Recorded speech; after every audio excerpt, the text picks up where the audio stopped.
Hello! Today we will be showing you how to apply the LifeShield Screen Protector to the iPhone 6. Let's get started. Peel the adhesive strips from the back of the auto-align base and secure to a clean, flat surface.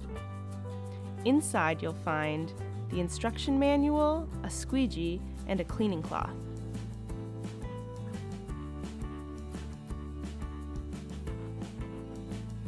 Clean your phone with the microfiber cloth provided. It is crucial that your screen is free of any dust or dirt.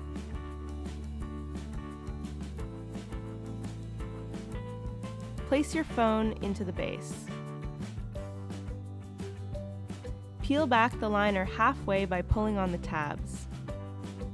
Using the squeegee, apply mild pressure over the entire surface by pulling the tool towards you at a 45-degree angle as you pull back the liner. Go over the screen protector 2 to 3 times with the squeegee to make sure there are no bubbles left. Remove the protective cap sheet by pulling the colored sticker off the foam base. Unpeel the base from the table. Then, snap your phone away from the top edge of the base. Congratulations on installing your LifeShield Screen Protector by Spider Digital Research. Now your phone is protected from impacts, scratches, and bacteria. Enjoy!